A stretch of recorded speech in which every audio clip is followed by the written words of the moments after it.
नमस्कार किसान भाइयों, आप सभी का स्वागत है हमारे यूट्यूब चैनल डी फार्मिंग में। किसान भाइयों, नरमे की खेती में किसान बुआई से पहले कुछ 2 से 3 गलतियां दोहराते हैं, जिससे बहुत कुछ करने के बाद भी उनकी पैदावार में वृद्धि नहीं हो पाती है। आखिर वो कौन सी गलतियां हैं जो अधिकतर किसान बुआई से पहले अपने खेत, अपनी फसल में कर देते हैं?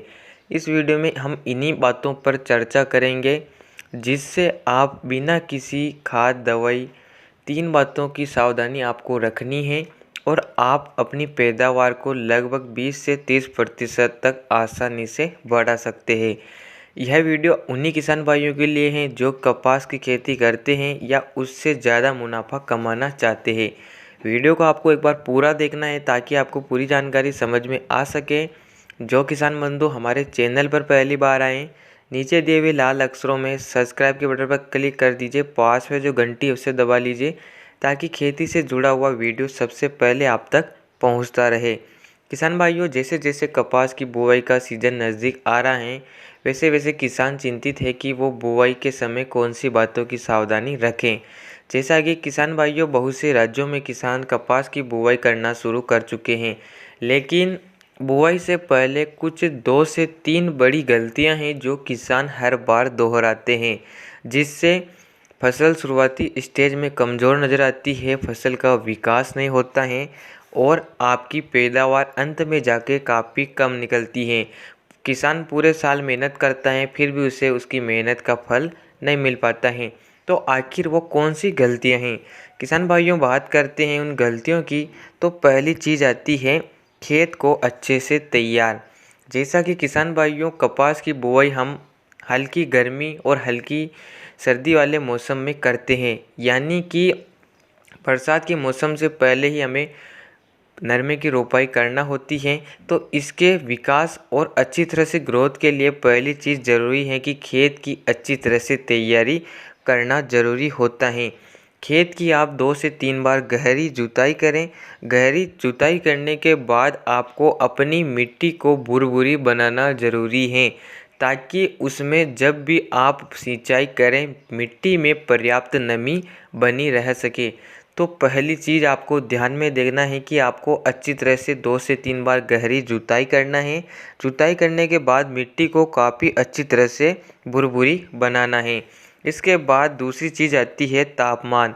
किसान भाइयों, कपास की खेती के लिए अगर उचित तापमान में उसकी रोपाई करते हैं तो काफ़ी अच्छा फ़ायदा मिलता है। अगर आप सही तापमान में कपास की रोपाई नहीं करते हैं तो इससे आपका बीज खराब हो जाता है, फसल का अंकुरण अच्छी तरह से नहीं हो पाता है। तो बात करते हैं कपास के लिए उपयुक्त तापमान की। तो कपास को उगने के लिए लगभग 16 डिग्री सेल्सियस तापमान की ज़रूरत होती है।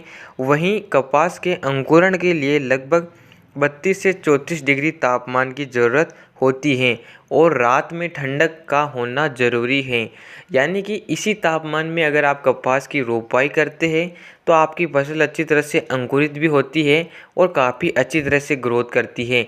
किसान भाई तापमान का ध्यान नहीं देते हैं, वो गर्मी में ही कपास की रोपाई या बुआई कर देते हैं, जिससे उनकी फसल अच्छी तरह से विकास नहीं होता है, फसल अच्छी तरह से अंकुरित भी नहीं होती है।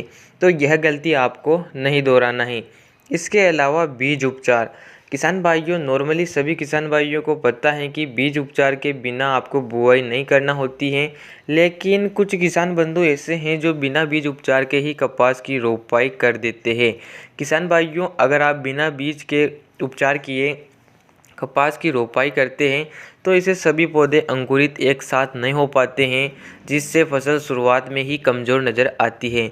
तो आप किसी भी वेस्ट फंगीसाइड से बीज का उपचार कीजिए, जिसमें आप कार्बेंडाजिम मैंगोजेब का मिश्रण ले सकते हैं। इसके बीज उपचार करने के बाद ही आपको अपने खेत में कपास के बीजों की रोपाई करना है। तो ये जो गलतियां हैं जो अधिकतर किसान दोहराते हैं, इनमें आपको कुछ सावधानियां रखनी हैं जिनसे आप अपनी पैदावार को बढ़ा सकते हैं। किसान भाइयों, इन बातों को आप ध्यान में रखें, इससे आपको काफ़ी ज़्यादा फायदा होगा।